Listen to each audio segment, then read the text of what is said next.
आप लोग देखते होंगे कि हर साल अक्टूबर महीने में आपके नोबेल पुरस्कारों की घोषणा की जाती है। दिसंबर महीने में आपके नोबेल पुरस्कार दिए जाते हैं। और आप देखेंगे कि अल्फ्रेड नोबेल का संबंध नोबेल पुरस्कारों से किस तरह से है, ये भी बातें मन में आती होंगी। तो आज हम लोग इस पर विस्तार से चर्चा कर लेते हैं और आप लोगों के मन में जो भी डाउट होंगे ना, उन सब के जवाब आप लोगों को इस क्लास में मिल जाएंगे।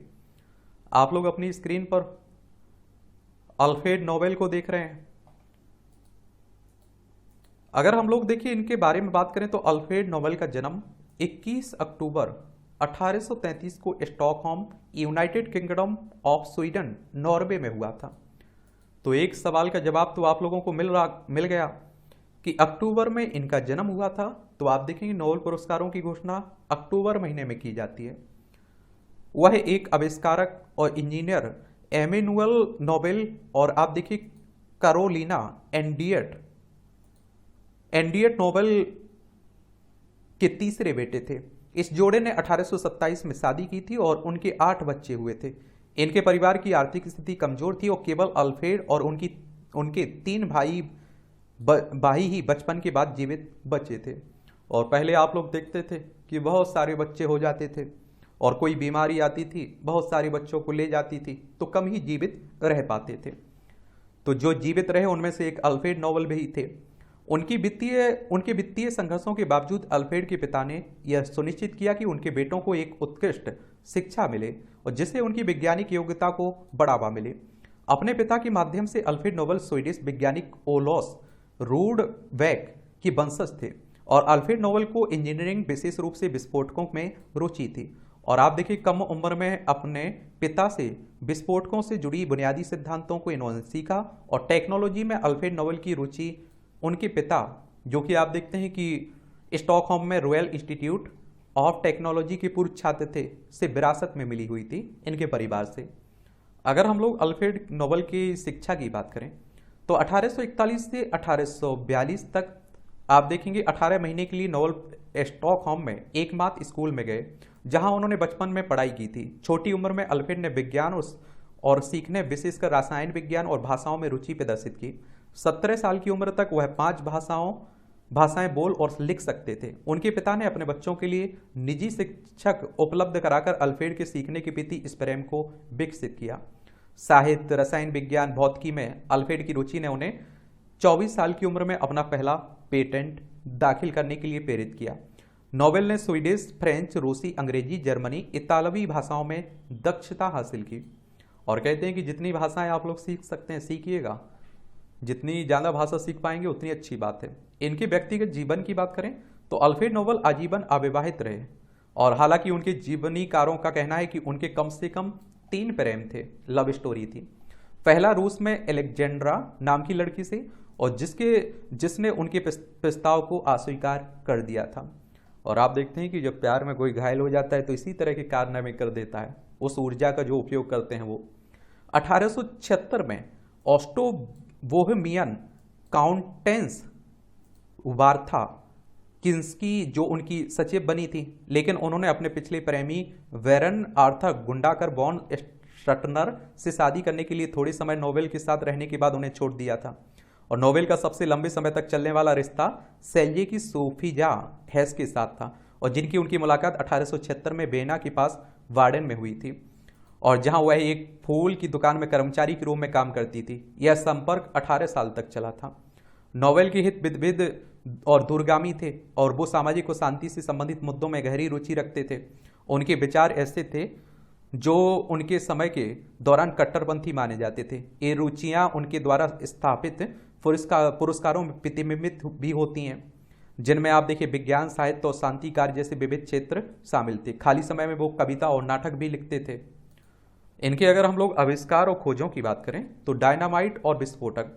एक युवा व्यक्ति के रूप में नोबेल ने रसायनज्ञ निकोलाई जेनिन के साथ अध्ययन किया। फिर 1850 में काम को आगे बढ़ाने के लिए पेरिस चले जाते हैं। वहां उनकी मुलाकात एस्केनियो सोब्रेरो से हुई और जिन्होंने आप देखते हैं कि 3 साल तक पहले नाइट्रोग्लिसरीन का आविष्कार किया था और सोबरेरो ने नाइट्रोग्लिसरीन के उपयोग का कड़ा विरोध किया क्योंकि यह अप्रत्याशित था, जो कि ज़्यादा गर्मी या फिर दबाव में आने पर विस्फोट हो जाता था।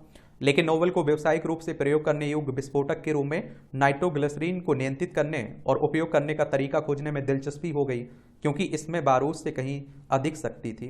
क्या अधिक शक्ति थी। और नोबेल ने अपना पहला पेटेंट गैस मीटर के लिए 1857 में दायर किया, जब उनका पहला स्वीडिश पेटेंट बारूद तैयार करने के तरीके पर था, जो उन्हें आप देखिए 1863 में मिला था। नोबेल शायद डायनामाइट के आविष्कार के लिए सबसे ज़्यादा जाने जाते हैं।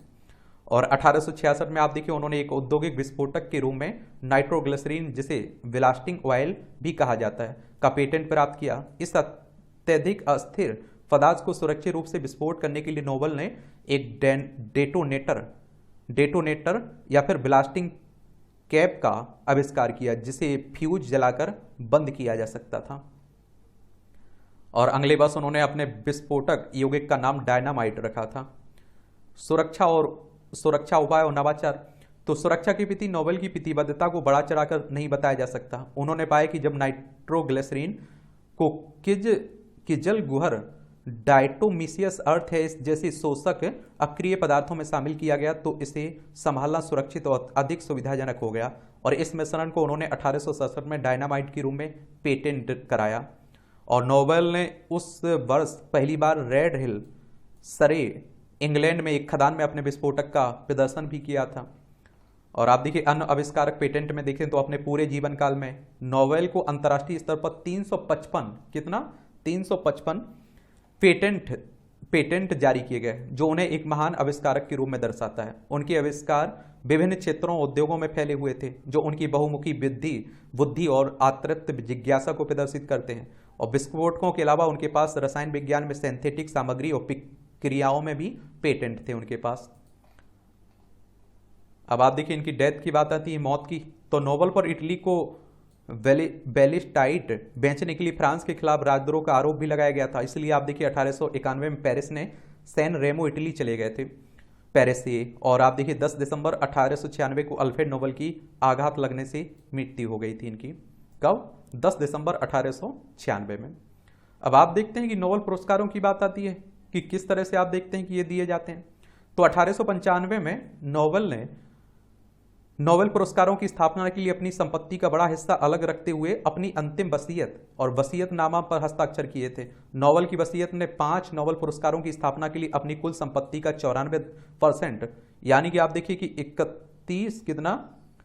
3,12,25,000 स्वीडिश कॉर्नर आवंटित किए थे।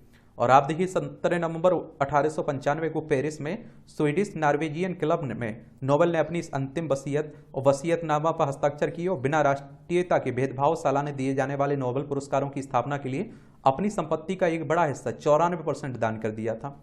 और नोबेल की वसीयत से 5 नोबेल पुरस्कारों की स्थापना के लिए अपनी 94% संपत्ति एक तरह से आप देखिए कि इन्होंने आवंटित की इसमें। और इनमें से पहले 3 पुरस्कार भौतिक विज्ञान, रसायन विज्ञान और चिकित्सा विज्ञान यानी कि या फिर शरीर विज्ञान है। और चौथा एक आदर्श दिशा में साहित्यिक कार्य के लिए दिया जाता है नोबेल पुरस्कार। 5वां पुरस्कार उस व्यक्ति या समाज को दिया जाता है जो अंतर्राष्ट्रीय बिरादरी के लिए स्थायी सेनाओं में दमन या कमी में या फिर स्थापना में सबसे बड़ी सेवा प्रदान करता है। और यह शांति को बढ़ावा देता है, जिसे आप लोग शांति का नोबेल पुरस्कार कह देते हैं। एक आप देखते हैं कि अर्थशास्त्र का, तो स्वीडन के केंद्रीय बैंक स्वेरिजेस रेक्स बैंक ने 1968 में नोबेल फाउंडेशन को एक बड़ी धनराशि दान करके अपनी 300वीं वर्षगांठ मनाई, जिसका उपयोग अल्फ्रेड नोबेल के सम्मान में अर्थशास्त्र के क्षेत्र में 6ठा पुरस्कार स्थापित करने के लिए किया गया था। तो इस तरह से आप देखेंगे कि बाकी 5 आपके 1901 से दिए जा रहे हैं और ये आप देखते हैं कि अर्थशास्त्र में 1969 से दिया जा रहा है। ठीक है। और पुरस्कार समारोह प्रतिवर्ष होते हैं। प्रत्येक प्राप्तकर्ता पुरस्कार विजेता को एक स्वर्ण पदक दिया जाता है, एक डिप्लोमा दिया जाता है, एक मौद्रिक पुरस्कार प्राप्त दिया जाता है। एक पुरस्कार 3 से अधिक व्यक्तियों के बीच साझा नहीं किया जा सकता है। आप लोगों ने 4 को नहीं देखा होगा, 3 को देखा होगा मिलते हुए। एक भी नोबेल शांति पुरस्कार 3 से अधिक लोगों के संगठनों को प्रदान किया जा सकता है। एक भी नोबेल पुरस्कार मरणोपरांत नहीं दिए जाते हैं। और यदि किसी व्यक्ति को पुरस्कार दिया जाता है और प्राप्त करने से पहले उसकी मृत्यु हो जाती है तो पुरस्कार प्रदान किया जाता है उससे। ये आप लोग याद रखिएगा। कुछ बिंदु महत्वपूर्ण देख लीजिए। प्रत्येक वर्ष अक्टूबर माह के प्रथम सोमवार से शुरू होने वाले सप्ताह में नोबेल पुरस्कारों की घोषणा की जाती है। ये पुरस्कार एक निश्चित क्रम में प्रदान किए जाते हैं, जो इस तरह से सोमवार को आप देखें चिकित्सा के लिए, मंगलवार को आप देखेंगे कि भौतिकी के लिए, और बुधवार को रसायन के लिए, गुरुवार को साहित्य के लिए, शुक्रवार को शांति के लिए और सोमवार को अर्थशास्त्र के लिए दिया जाता है। और याद रहे, शांति का नोबेल पुरस्कार ओस्लो नॉर्वे में दिया जाता है, जबकि सभी बाकी के जो है नोबेल पुरस्कार ये स्टॉकहोम स्वीडन में प्रदान किए जाते हैं। इस तरह के क्वेश्चंस कई बार पूछ लेता है आपसे। नोबेल पुरस्कार विजेताओं का चयन 4 संस्थाओं के द्वारा किया जाता है। The Royal Swedish Academy of Sciences भौतिकी, रसायन और आर्थिक विज्ञान के लिए, the Nobel Assembly at Karolinska Institute ये चिकित्सा विज्ञान के लिए, और आप देखते हैं कि द स्वीडिश एकेडमी साहित्य के लिए, द नॉर्वेजियन नोबेल कमेटी ये शांति पुरस्कार चुनती है। और ये पुरस्कार प्रत्येक वर्ष 10 दिसंबर यानी कि अल्फ्रेड नोबेल की पुण्यतिथि पर डिप्लोमा और स्वर्ण पदक के साथ प्रदान किए जाते हैं। अगर बात आती है कि भारतीयों को अभी जो नए दिए गए हैं उन पर हम लोग आगे बात करेंगे, लेकिन अभी तक जिन भारतीयों को मिल चुका है ये नाम जरूर देख लीजिए। रविन्द्रनाथ टैगोर साहब को साहित्य के क्षेत्र में 1913 में दिया गया था सबसे पहले। सीवी रमन को आप देखिए भौतिकी के क्षेत्र में 1930 में, हरगोविंद खुराना को चिकित्सा में 1968 में, मदर टेरेसा को शांति में 1979 में, सुब्रमण्यम चंद्रशेखर को भौतिकी में 1983 में, और आप देखेंगे कि अमरीश सेन को अर्थशास्त्र में 1998 में, वेंकट रामकृष्णन को रसायन विज्ञान में 2009 में, और कैलाश सत्यार्थी को शांति के लिए 2014 में, अभिजीत बनर्जी को अर्थशास्त्र के लिए 2019 में दिया गया था। इसके अलावा 1907 में साहित्य के लिए नोबेल पुरस्कार से सम्मानित रूडयार्ड किपलिंग और 1902 में चिकित्सा के लिए नोबेल पुरस्कार से सम्मानित रोनाल्ड रॉस का जन्म भारत में हुआ था। और 2001 में साहित्य के लिए नोबेल पुरस्कार से सम्मानित सर विद्याधर सूरज प्रसाद नायपॉल त्रिनिदाद में पैदा हुए थे, भारतीय मूल के एक ब्रिटिश नागरिक थे। तो ये नाम भी आप लोग याद रख सकते हैं। तो इतनी जानकारी मुझे लगता है कि याद रखना है, और एक सामान्य जानकारी के लिए भी हो जाएगी, और एग्जाम में क्वेश्चंस पूछे जाएंगे तो उनके आंसर भी आप लोग दे पाएंगे। आपका कोई सवाल हो, सुझाव हो तो आप लोग बता सकते हैं।